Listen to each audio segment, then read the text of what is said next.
Hello, my friend. Before we begin, take a deep breath. Relax your shoulders and ask yourself this. Have you ever felt exhausted because you're trying so hard to control everything? Have you ever lain awake at night, replaying scenarios in your mind, wondering, what if I fail? What if I lose what I've built? What if everything falls apart? So you're not alone. In fact, almost all of us live in this silent tension between control and freedom. Here's the paradox. The more we try to control everything, our future, our relationships, our careers, the less control we actually have. We micromanage, overthink, and overplan, only to discover that the outcomes often escape us anyway. And in this endless chase, what do we lose? Peace, clarity, joy. But what if I told you something radical? What if letting go doesn't mean losing? What if surrendering your need to control opens the door to freedom? In personal growth, there's a powerful shift that happens when you accept what you cannot control and focus only on what you can influence. This isn't giving up. It's about redirecting your energy from fear and resistance into growth and creativity. Because the truth is simple. Control is an illusion. Freedom begins when you release it. Today, I want to take you deeper into this conflict. I want to show you why chasing control silently destroys us, and how surrendering could be the most liberating decision you'll ever make. Are you ready? Let's step into the story. Have you ever held on to something so tightly? A dream, a plan, a relationship, or even an identity because you were terrified of losing it? You convince yourself that if you just try harder, think longer, and plan better, everything will fall into place. But instead, what happens? The more you hold on, the heavier it feels. The tighter your grip, the more exhausted you become. We fear letting go because we equate it with failure. We think surrender means weakness, passivity, or giving up control. Society teaches us to never quit, never back down, and always push harder. But what if that belief is the very thing holding us back? Here's the truth. Letting go is not about losing. It's about creating space. When you cling to the wrong things, toxic relationships, rigid expectations, outdated goals, you close yourself off from new opportunities, deeper peace, and greater alignment. You're not protecting yourself. You're imprisoning yourself. Letting go doesn't mean you stop caring. Doesn't mean you abandon your dreams. It means you release the need to control outcomes you cannot dictate. It means you stop forcing life to fit into the narrow box of your expectations and allow it to unfold in ways you never imagined. Think about it this way. When your hands are full of old weights, there's no room for new blessings. Life often wants to give you more, but first you must loosen your grip on what no longer serves you. Psychologists call this cognitive unhooking, freeing your mind from emotional entanglements that drain energy and limit growth. When you let go, your brain stops operating in survival mode and begins to tap into creativity, clarity, and resilience. But make no mistake, letting go takes courage. It's not passive. It's a conscious choice to trust the process, to move forward even when the next step isn't clear, and to believe that what's meant for you will never pass you by. And here's the beauty of it. When you finally release your obsession with controlling every outcome, you begin to experience a different kind of strength. The quiet, unshakable strength that comes from alignment, not struggle. You start making decisions from a place of clarity, not fear. You become lighter, freer, and more open to what life truly has to offer. So ask yourself today, what are you still holding on to that's holding you back? What would happen if, just for a moment, you loosened your grip and allowed life to breathe again? Letting go isn't the end. It's the beginning of liberation. Let me ask you something personal. Have you ever felt a pull inside you? A quiet, restless voice whispering, "You were made for more than this," and yet, you stayed exactly where you were? You wanted change. You dreamed of growth. But something inside you said, "Not yet. It's too risky. What if you fail?" This is not weakness. This is the human conflict, the constant battle between instinct and potential. The voice of instinct, safety, comfort, control. Your instinct's primary job is simple. Keep you safe. It's ancient, primal, hardwired into your brain. It whispers, stay where it's comfortable. Don't take risks. Avoid the unknown. That's why we seek routines, stability, and predictability. Instinct hates uncertainty because uncertainty feels dangerous. It would rather keep you in a familiar prison than allow you to step into unfamiliar freedom. But here's the problem. Safety might protect you, but it also limits you. 2. The call of potential: growth, expansion, transformation. Potential speaks in a different language. What if you're capable of more than you think? What if your dreams aren't accidents, but directions? What if fear is not a warning, but an invitation? While instinct builds walls of protection, potential opens doors of possibility.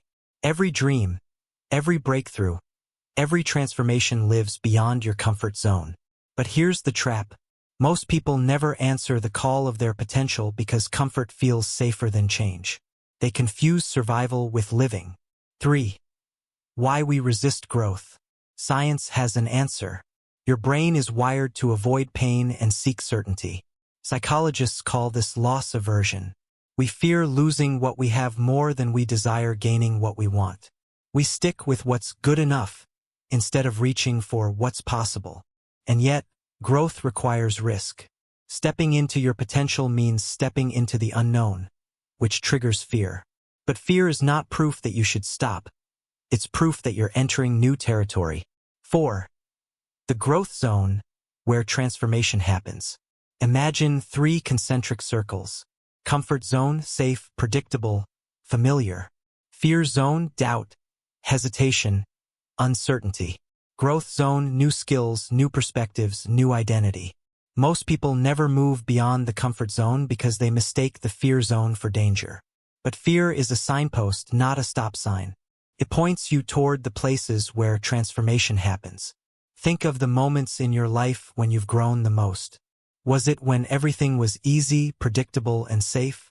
Or was it when you were challenged, stretched, and uncomfortable? The answer is always the same. Growth lives in discomfort. The cost of staying safe. But here's the hard truth. Choosing safety has a price. You sacrifice opportunity. You limit your potential. You settle for existing instead of living. The danger isn't failure. The real danger is success in the wrong life. Climbing the ladder only to realize it's leaning against the wrong wall.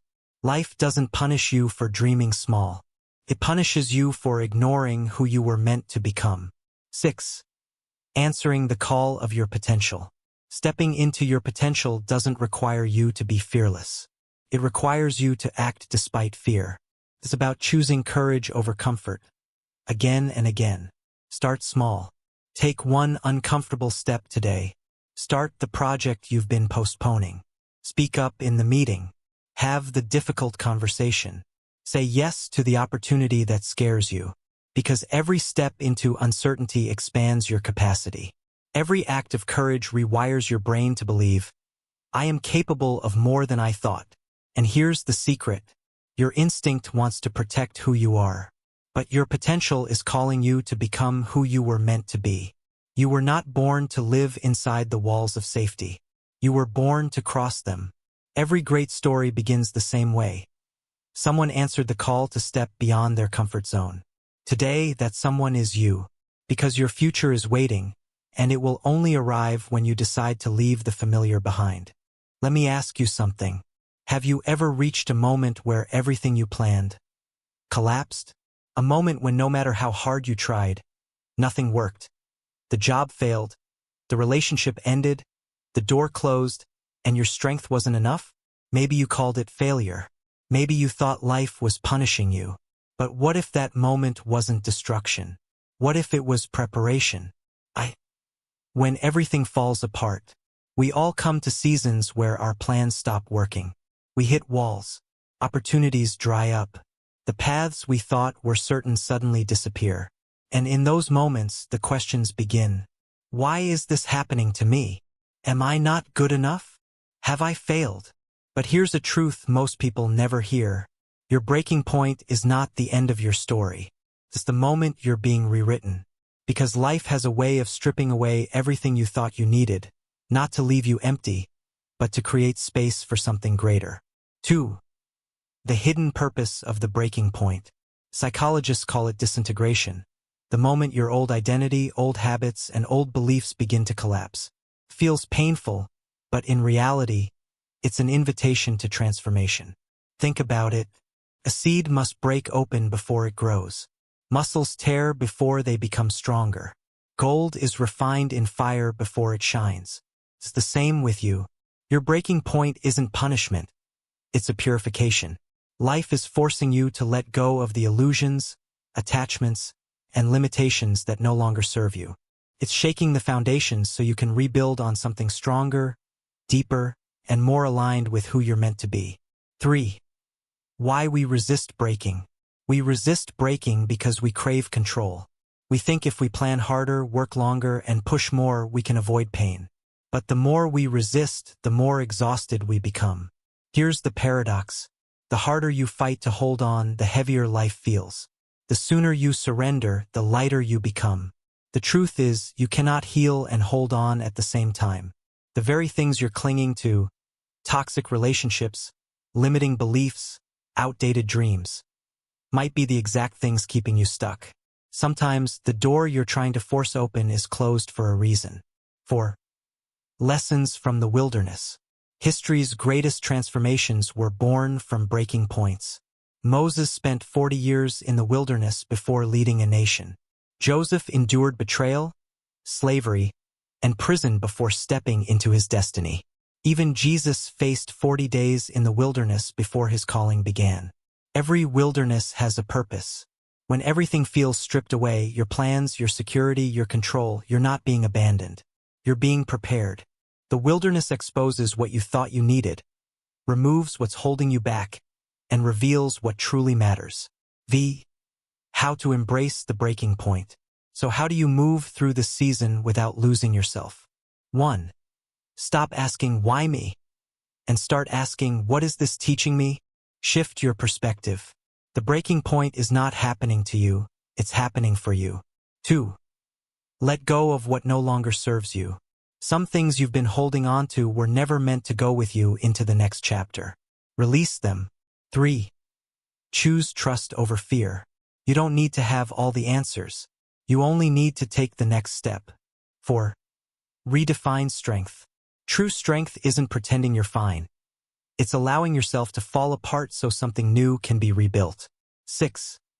The other side of breaking. Here's the hope you need to hold on to.